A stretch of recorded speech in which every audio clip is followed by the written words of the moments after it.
దాదా జమలో పాయే తల్లి రాజ్యం మీద ఉన్న దేశం మీద ఉన్న అమ్మా ఏ రాజు బిడ్డ ఉన్నావు ఏ ఇంటి కోడలు ఉన్నావు అమ్మా మాకు చెప్పరాదమ్మా అమ్మా వరకల్లా అటువంటి యొక్క అమ్మవారు రేణుకాయల్లమ్మ మరి ఒరి తాత జమ్మవంతుడా నా పేరు చెప్పినట్టయితే మైసమౌర పట్నం వేలేటి మౌరాలు ఎల్లమ్మ నేను ఉండిపోతే నా కొడుకు అటువంటి యొక్క భద్రాలు పరశురాముడు కనుక మరి తండ్రి చాలు చెప్పని బాధలు పెట్టబట్టే నేను కనుక తల దాచుకొని అటువంటి యొక్క సోడు చూపించినట్టయితే నీ ఇంటి రోజులో ఉండిపోతా తాతయ్య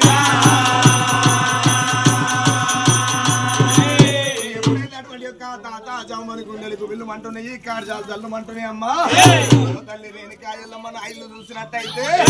ఆనత్తే వలవల అంటున్నది గాడిపత్త గలగల అంటున్నది మా ఇంట్లో మేము ఇద్దరు ఉండేది మాకు చోటు లేదు కానీ నీకెక్కడికి వెళ్ళి చోటు చూద్దామమ్మా ఒకవేళ నువ్వు తల దాచుకొని చోటు కావాలంటే మా ఇంటి వెనుక పెరడు భాగం లోపల 7 పట్నాలు వేపమాన వృక్షాలు ఉన్నాయమ్మా అటువంటి యొక్క వేపమాన వృక్షాల కింద కనుక 7 లందలు ఉన్నాయమ్మా అటువంటి యొక్క లందలను తల దాచుకున్నట్టయితే నేను అక్కడ తీసుకుపోతాను వెళ్ళమ్మా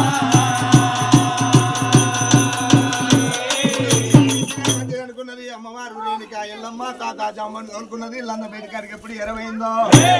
అటువంటి యొక్క లంద బయటకాడ చూసినట్టయితే రడగప్పు పెడగప్పు వాసన వస్తున్నది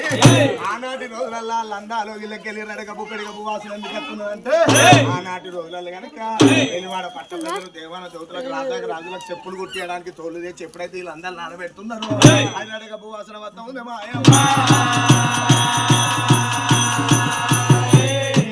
అటువంటి యొక్క రడగపు పెడగపు వాసనలో నేను ఉండలేననుకొని అమ్మవారు రేణుకాయల్లమ్మ పసుపు బండారు 50 చేత పట్టింది ఎల్లల వేలాలు గొల్ల శ్రీమంత్రాలు ఏదిగా మంత్రించి ఎప్పుడైతే లంద మీద కొట్టేటి వరకల్లా మరి రడగపు పెడగపు వాసన అయింది మల్లె పూల వాసన వస్తుంది ఓరి తాత జమ్మవంతుడా నేను చెప్పే మాట శివనందు పెట్టు తాతయ్య నేను కనుక లంద చుట్టూ 5 ప్రదక్షిణలు చేసుకుంటున్నా లంద చుట్టూ 5 ప్రదక్షిణలు చేసుకున్నా కనుక మరి అటువంటి యొక్క నా పేరు చెప్పి ఎవరు వచ్చినా నా జాడ కొరకు ఎవరు వచ్చినా కానీ నా పేరు చెప్పి తాతయ్య మరి అని చెప్పి అటువంటి యొక్క అమ్మవారు రేణుక ఎల్లమ్మ లంద చుట్టూ 5 ప్రదక్షిణలు చేసుకుంది ఎప్పుడైతే లంద లోపల పడి దొరికిందో ఇక్కడి సంగతి ఇక్కడ ఉండగా మైసమౌర పట్నం లోపల భద్రాది పరశురాముడు బల పరశురాముడు కనుక నా తల్లి రేణుక ఎల్లమ్మ తండ్రి జాడ ఎప్పుడంటే దొంగలు దాగుండిపోయే ఏ రాజ్యంలో ఉన్న ఏ దేశంలో ఉన్న నా తల్లిని పట్టుకొస్తాను అనుకోని భద్రాది పరశురాముడు బయలు వాళ్ళ వేషం వేసుకొని చల్ల శ్రీపాల గౌరమ్మ గౌరాలు వేషం వేసుకొని సప్ల జాంట నాయలతోటి ఆట పాడుతూ ఎట్లా పోతున్నాడు నందన